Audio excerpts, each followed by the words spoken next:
Three men attacked a black woman in a restaurant. 55 seconds later, they learned she was an FBI agent. The rain drummed against the tall windows of Meridian's, casting dancing shadows across the polished marble floors. To anyone walking past on Fifth Avenue, it looked like just another upscale restaurant where Manhattan's elite gathered for overpriced steaks and aged whiskey. But FBI agent Alicia Carter knew better. She adjusted the delicate gold bracelet on her wrist, a piece that concealed a recording device so sophisticated it could pick up conversations 3 tables away, and stepped through the heavy oak doors. The maitre d', a thin man with calculating eyes, barely glanced at her reservation book before leading her to a corner table. Perfect. From here, she could see the entire dining room while maintaining the appearance of a woman simply enjoying dinner alone. Alicia had spent 3 months preparing for this moment. 3 months of studying financial records, tracking suspicious wire transfers, and building a case against what the FBI suspected was one of New York's most sophisticated money laundering operations. On the surface, Meridian's was just a restaurant. Beneath that surface, it was a meeting ground where dirty money got cleaned through inflated invoices, fake catering contracts, and art deals that existed only on paper. The restaurant's atmosphere was deliberately intimidating. Crystal chandeliers that caught and refracted light like diamonds, oil paintings of stern-faced men in gilded frames, and servers who moved with the silent efficiency of ghosts. It was the kind of place where conversations happened in whispers and handshakes sealed deals worth millions. As she settled into her seat, Alicia's trained eyes catalogued the evening's players. At table 7 sat Marcus Rothschild, a real estate mogul whose developments somehow always came in under budget, suspicious for someone building luxury condos in Manhattan. 2 tables over, she recognized Dmitry Volkov, an art dealer whose gallery had sold the same painting 4 times in the past year, each transaction involving a different shell company. But it was the group at the bar that really caught her attention. 3 men, all in expensive suits, all radiating the kind of confidence that came from never being told. No. The oldest one, probably in his 50s, wore a Rolex that could pay for most people's houses.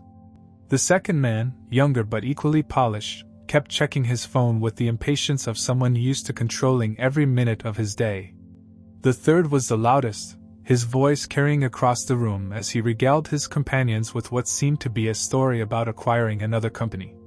Alicia had seen their types before, men who believed their wealth made them untouchable, who treated the world like their personal playground. In her line of work, she'd learned that such men often made the biggest mistakes, their arrogance blinding them to the consequences of their actions. She ordered the salmon, not because she was particularly hungry, but because it would take 20 minutes to prepare, 20 minutes to observe, to listen, to gather the intelligence that would help the Bureau build its case. Her cover was simple but effective: Alicia Mason, an investment consultant from Chicago, in town for meetings with potential clients.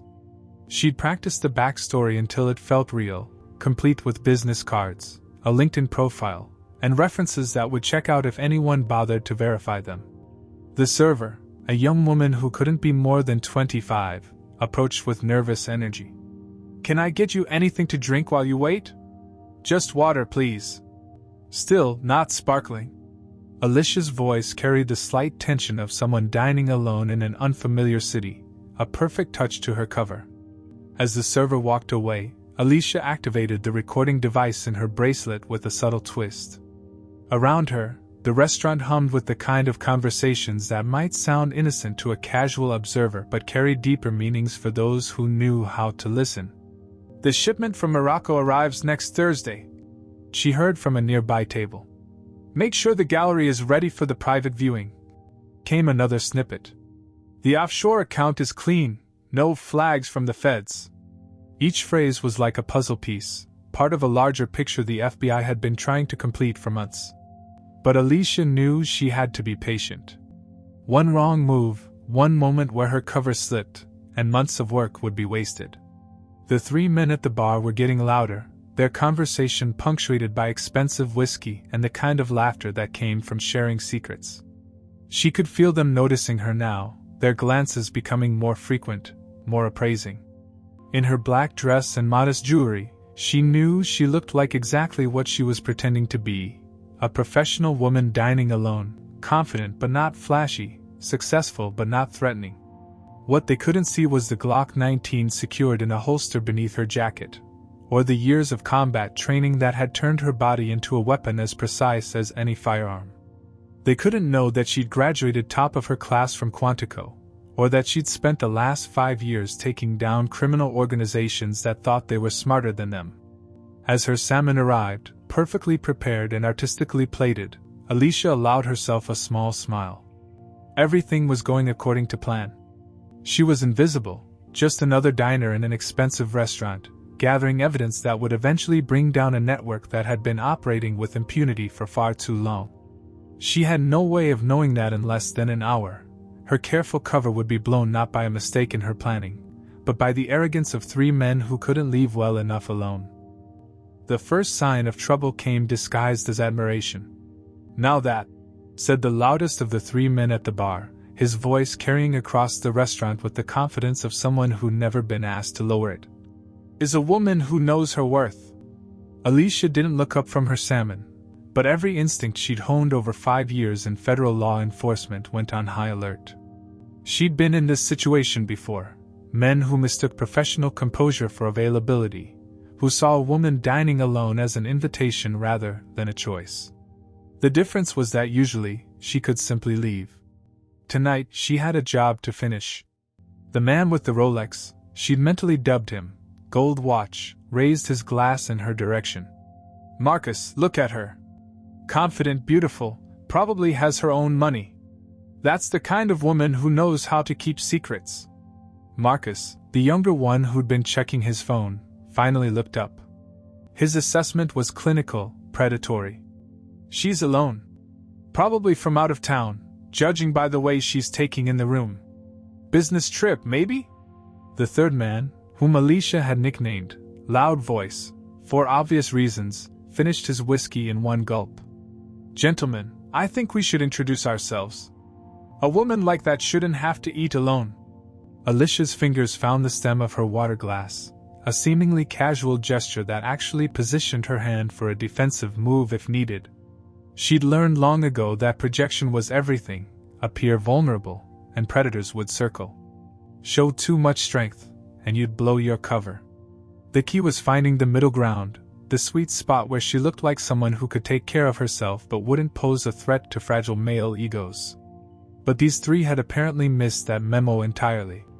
Gold Watch slid off his barstool with the practiced ease of a man who'd spent years working rooms, schmoozing clients, closing deals. His smile was perfect, the kind that cost thousands in dental work and practice charm. "Excuse me, miss. I hope you don't mind the interruption, but my colleagues and I couldn't help but notice you dining alone. A beautiful woman like yourself shouldn't have to spend her evening without proper company." Alicia looked up, her expression politely interested but slightly guarded, exactly how a successful businesswoman would react to being approached by strangers in an expensive restaurant. "That's very kind of you, but I'm quite content, thank you." It was the right response, delivered with the right tone. Polite but firm, leaving room for them to gracefully retreat while making her position clear. A normal person would have taken the hint. But these weren't normal people. These were men who'd spent their entire lives getting what they wanted, when they wanted it. Marcus pocketed his phone and joined Gold Watch, his presence immediately making the space around Alicia's table feel smaller, more confined. "Oh, come on. We're not trying to pick you up. We're just being neighborly. New York can be such an unfriendly city, especially for visitors." "Who says I'm visiting?" Alicia asked, allowing a slight edge to creep into her voice. It was a calculated risk, showing just enough spine to maintain her cover as a successful professional, but not so much that they'd see her as a real threat. Loud Voice laughed as he approached, completing their triangle of intimidation around her table. "The way you've been watching the room, sweetheart. Like you're trying to memorize every detail. First time at Meridian's, right? It's okay, we all get a little starstruck by the ambience." The term of endearment made Alicia's jaw tighten almost imperceptibly. In her peripheral vision, she could see other diners beginning to notice the commotion. Some looked uncomfortable, Others seemed entertained by the drama unfolding. But none of them moved to intervene, typical behavior for the kind of crowd that frequented places like this. "I appreciate the welcome wagon," Alicia said, setting down her fork with deliberate precision. "But I really do prefer to dine alone. I'm sure you understand." Gold Watch leaned closer, his cologne expensive but overwhelming. "See, that's where you're wrong, beautiful.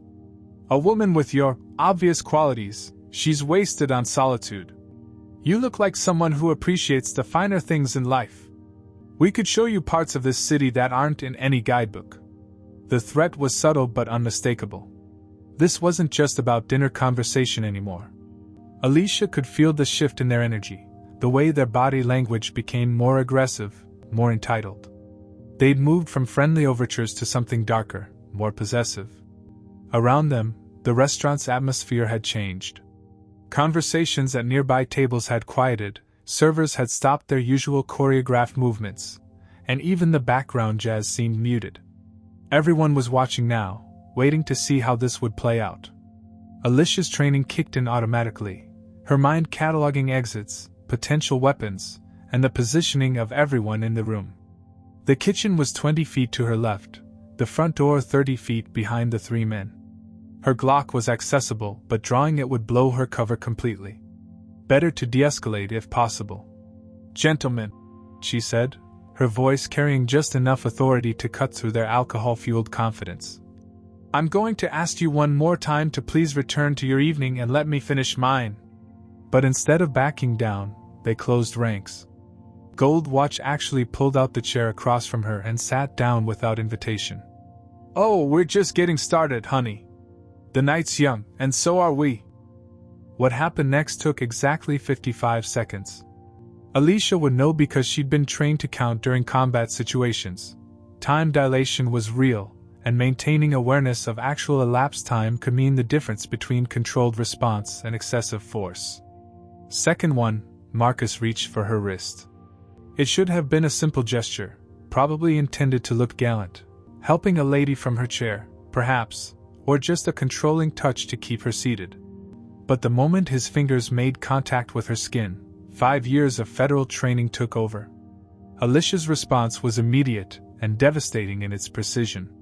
She didn't jerk away or scream. Instead, she rotated her wrist in a motion so fluid it looked almost like a dance move, trapping Marcus's thumb between her forearm and the edge of the table. The pressure point manipulation was something she'd learned at Quantico, designed to cause maximum discomfort with minimal visible effort. Marcus's face went white. "What the?" Second 7, the pain hit him fully, and his knees buckled. He tried to pull away, but Alicia maintained the hold just long enough to guide his descent. To the watching crowd, it looked like he'd simply lost his balance and dropped to one knee beside her chair. Only Marcus knew that his thumb felt like it was being crushed in a vice. "I asked you nicely," Alicia said, her voice barely above a whisper but carrying clearly in the suddenly silent restaurant. She released the hold, and Marcus scrambled backward, cradling his hand. Gold Watch stood so abruptly his chair scraped against the marble floor. "You crazy." Second 15. He lunged forward, and Alicia realized with crystalline clarity that her cover was about to be completely blown. There was no way to handle this situation that would maintain her facade as a simple investment consultant. But sometimes, when your cover was compromised, the best strategy was to make sure you controlled how it happened. She rose from her chair in one fluid motion, stepping slightly to her left, a positioning that put the table between her and loud voice while keeping Gold Watch in her primary line of engagement. Her movements were economical, purposeful, nothing wasted. Gold Watch grabbed for her shoulder, trying to push her back into her seat, a mistake that revealed everything about how he viewed women, as objects to be positioned and controlled. Alicia caught his wrist before his hand made contact, using his forward momentum against him in a technique that would have looked familiar to anyone who'd studied Aikido. Second 22, she stepped into his advance rather than away from it, redirecting his energy in a spiral motion that sent him stumbling sideways into the neighboring table. The crash was spectacular. Crystal glasses exploded against the floor. A bottle of wine worth more than most people's monthly rent painted the white tablecloth crimson, and Gold Watch found himself sprawled across someone's abandoned appetizer course. The couple who'd been dining at that table scrambled away, the woman clutching her purse, the man fumbling for his phone to either call security or record what was quickly becoming the evening's entertainment. "This is insane!" Loud voice shouted, but his voice cracked on the last word. He was the biggest of the three, probably assumed his size would be intimidating, but Alicia could see the uncertainty in his eyes. His friend's rapid defeats had shaken his confidence. Second 31, he came at her anyway, arms spread wide as if he planned to tackle her to the ground. It was the kind of brute force approach that might work in a bar fight but was utterly useless against someone with professional training. Alicia sidestepped at the last possible moment, extending her right foot just enough to catch his ankle. Physics took care of the rest. His own momentum carried him forward and down, and he hit the marble floor with a sound like a sack of concrete being dropped from a significant height. The impact knocked the wind out of him completely. He lay there gasping, his expensive suit torn at the knee, his carefully styled hair now disheveled and damp with perspiration. Second 43.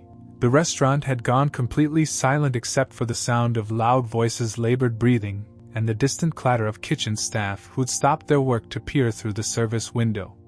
Marcus was still on his knees, staring at his hand as if he couldn't quite believe what had happened to it. Gold Watch was extricating himself from the ruins of the neighboring table, wine dripping from his $1,000 suit, his perfect hair now hanging in his eyes. Loud Voice was attempting to push himself up from the floor, moving with the careful deliberation of someone whose entire world had just been rearranged. Second 51. Alicia stood in the center of it all, not even breathing heavily. Her black dress was still perfectly arranged, her hair undisturbed. The only sign that she just neutralized three grown men in less than a minute was the slight flush in her cheeks, and the way her eyes had hardened from professional courtesy to something far more dangerous.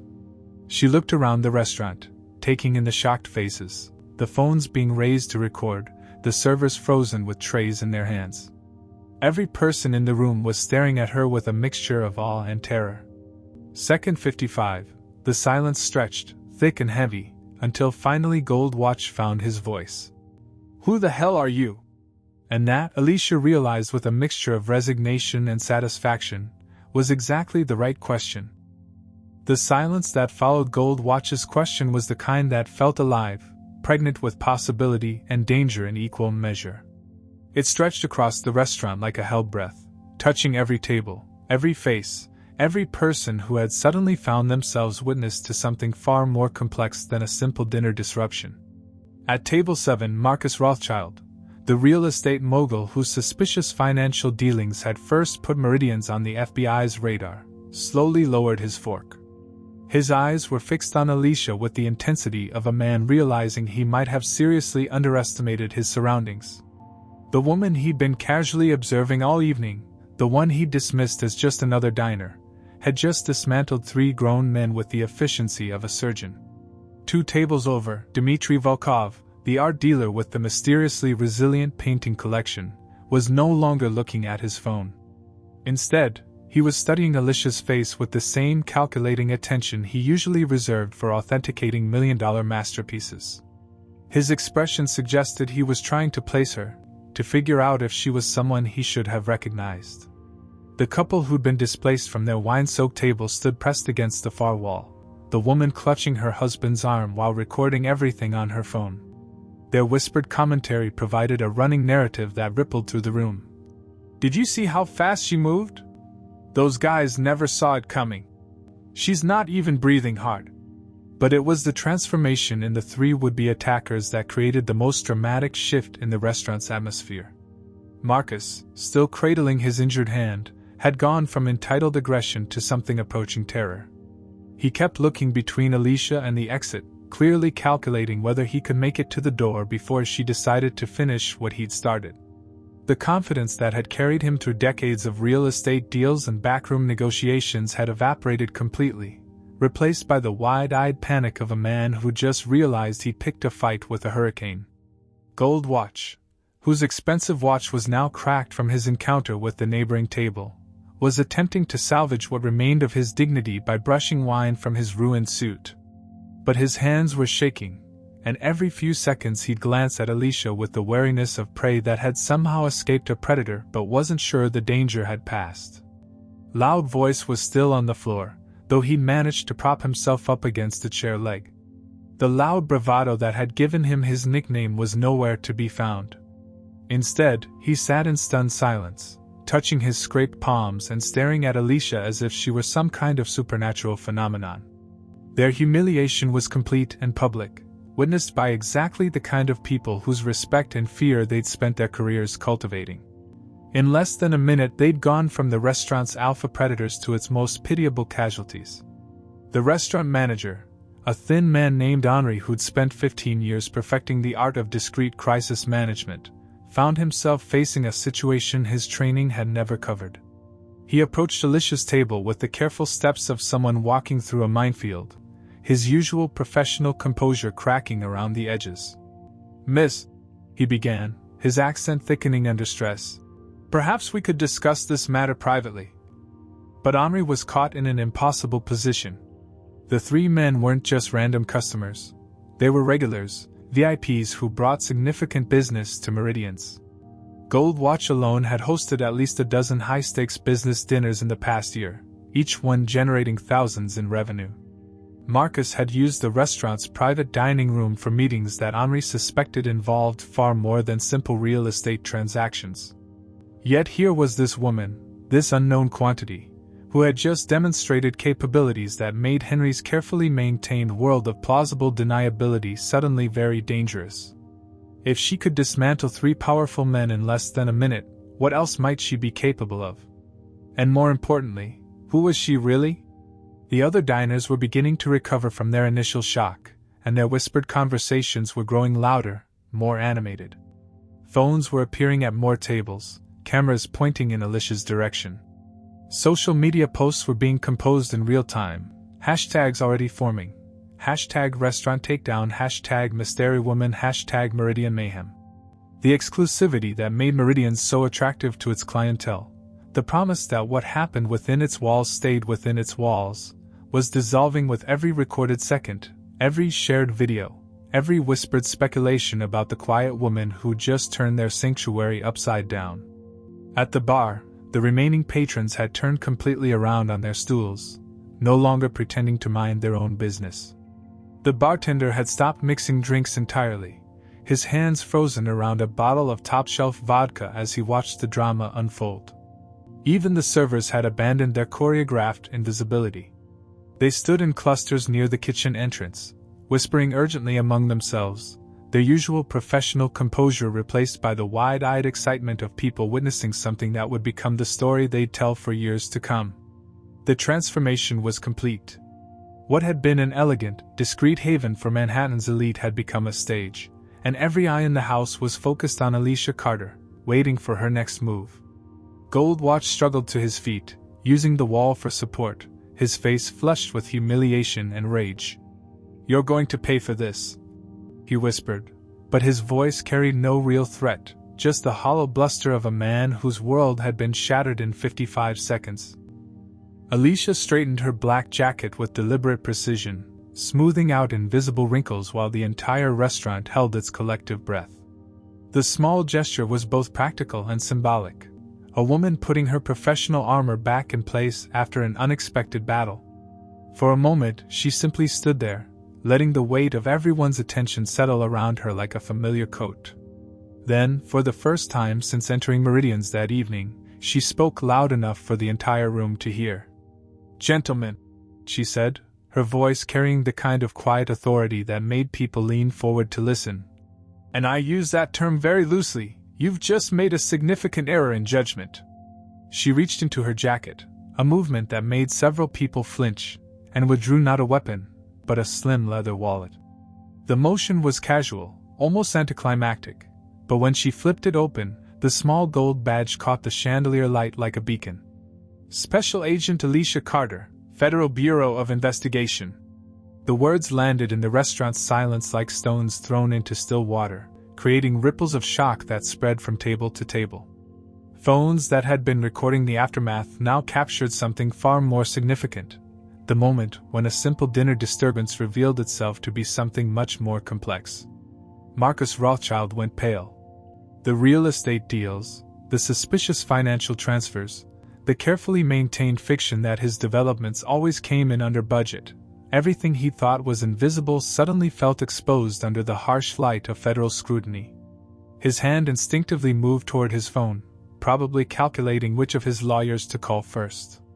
Dmitry Volkov, the art dealer, had stopped breathing entirely.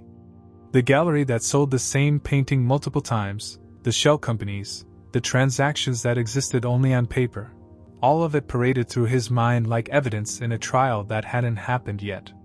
His fingers drummed against his wine glass in a nervous rhythm that suggested he was already planning an immediate vacation to a non-extradition country. But it was the restaurant manager, Henri, who truly understood the implications.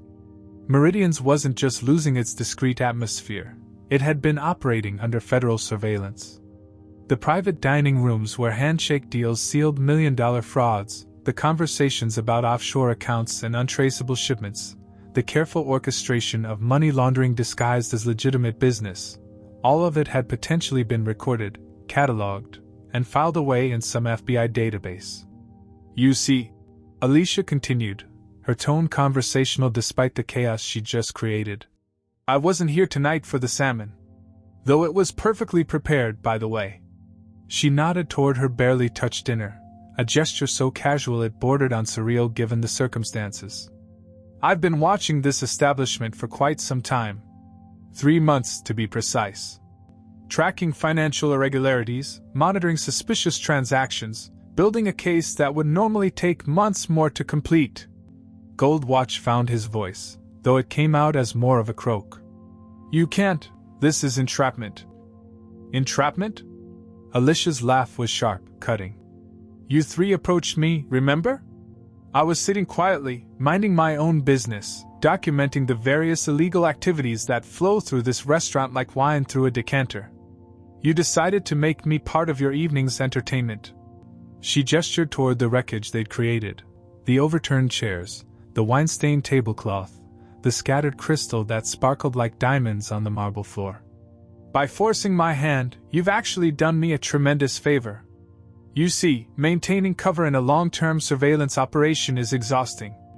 Always having to be someone else, always having to pretend you don't see what's right in front of you. But now..." She paused, letting her gaze sweep across the restaurant, taking in every shocked face, every nervous expression, every person who was suddenly reevaluating every conversation they'd had within these walls. "Now I don't have to pretend anymore. Every person in this room tonight becomes a potential witness. Every conversation you've had here becomes subject to federal scrutiny. Every business deal, every handshake agreement, every wink and nod transaction that you thought was protected by Meridian's reputation for discretion." She didn't need to finish the sentence. The implication hung in the air like smoke from a fire that was just beginning to spread. Marcus Rothschild stood abruptly, his chair clattering backward. "I need to make a phone call," he announced to no one in particular, his voice tight with barely controlled panic. "Of course you do," Alicia replied pleasantly. "Though I should mention that everything said in this establishment over the past 3 months has been recorded. Attorney-client privilege still applies, naturally, but I'd be very careful about any conversations that might be construed as attempting to obstruct a federal investigation." The exodus began immediately. Dmitry Volkov was already halfway to the door, his phone pressed to his ear, speaking in rapid Russian to someone who was probably his travel agent. Other diners were calling for their checks, suddenly remembering urgent appointments that required their immediate attention. But Alicia wasn't finished. She turned back to the 3 men who had started this entire cascade of revelations, her expression almost sympathetic. "You wanted to know who I was," she said softly, addressing Goldwatch's earlier question. "The irony is, if you just minded your own business, you never would have found out. My cover was perfect. I could have maintained it for months more, gathering evidence, building an airtight case." She shook her head, a gesture that somehow managed to convey both disappointment and satisfaction. "Instead, your arrogance has just blown the biggest money laundering investigation in Manhattan wide open. In 55 seconds, you've undone 3 years of careful planning and sophisticated criminal enterprise." The weight of that realization settled over the room like a lead blanket. The sound of sirens in the distance was faint at first, barely audible over the chaos of chairs scraping against marble, and the urgent whispers of people trying to decide whether to flee or stay. But as the wailing grew louder, approaching with the inexorable certainty of consequences finally arriving, the last pretenses of normalcy at Meridian's crumbled completely. Henri, the restaurant manager, stood frozen behind the reception desk, watching his carefully constructed world dissolve in real time. 15 years of building Meridian's reputation as a discreet sanctuary for the wealthy and morally flexible, and it was ending not with a raid or an investigation, but with 3 drunken idiots who couldn't leave a woman alone. The first police cars arrived within minutes, their flashing lights painting the restaurant's elegant interior in alternating reds and blues. Through the tall windows, Alicia could see more vehicles pulling up, unmarked sedans that she recognized as bureau cars, a crime scene van, and what looked like a mobile command unit. "Agent Carter." The voice belonged to Special Agent James Morrison, her partner for the past 2 years. He entered through the front door with the confident stride of someone who'd been expecting this call, flanked by a team of federal agents who immediately began securing the scene. "Jim," Alicia acknowledged, her tone perfectly professional despite the fact that she was standing in the middle of what looked like a tornado's aftermath. "I'm afraid our surveillance operation has taken an unexpected turn." Morrison surveyed the wreckage, the overturned furniture, the wine-stained tablecloth, the 3 men who sat or stood in various stages of dishevelment and shock, and allowed himself a small smile. "So I gathered from your emergency signal. When you activated the panic button in your bracelet, we were expecting to find you in significantly more danger." "The danger was never to me," Alicia replied, glancing at Goldwatch, who was now sitting heavily in a chair, his ruined suit making him look like a scarecrow after a hurricane. "It was to 3 months of careful investigation." But as she said it, she realized that wasn't entirely true. The investigation hadn't been ruined, it had been accelerated. The careful web of evidence they'd been building thread by thread had been torn open, but sometimes a sudden revelation could accomplish more than months of patient surveillance. Marcus Rothschild was already in handcuffs, his phone confiscated before he could complete whatever panicked calls he'd been trying to make. The real estate mogul who'd spent years believing his wealth made him untouchable was now discovering what accountability felt like. His empire of fraudulent developments and money laundering schemes would be dismantled piece by piece, transaction by transaction. Dmitry Volkov hadn't made it to the door. 2 agents had intercepted him in the lobby, where they'd found him frantically deleting files from his phone. The art dealer's elaborate shell game of fictitious paintings and imaginary sales would become evidence in a federal trial that would redefine how they prosecuted cultural money laundering. And Henri? The restaurant manager was providing a detailed statement about every private meeting, every suspicious conversation, every handshake deal he'd witnessed in his quest to maintain Meridian's reputation for discretion. Faced with federal charges as an accessory to money laundering, his loyalty to his criminal clientele had evaporated faster than champagne bubbles. But it was the fate of the 3 men who'd started this cascade of consequences that provided the evening's most poetic justice. Goldwatch, whose real name turned out to be Richard Pemberton, a hedge fund manager with connections to several offshore tax havens, was facing attack charges on top of the financial crimes investigation that his actions had triggered. His Rolex, the symbol of success he'd worn like armor, was now evidence in a federal case. Marcus Chin, the younger man who'd grabbed Alicia's wrist, discovered that his family's investment firm was already under investigation for securities fraud. His attempt to intimidate a federal agent had just elevated a civil matter to a criminal one, with potential sentences measured in decades rather than fines.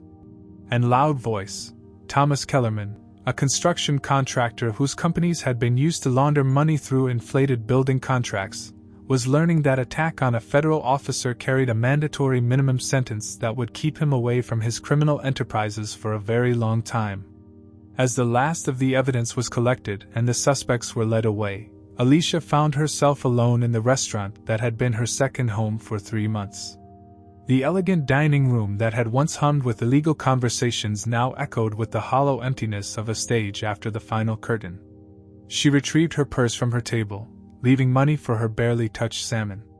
Even in the midst of a federal bust, some courtesies remained important. Morrison appeared at her elbow as she headed toward the door.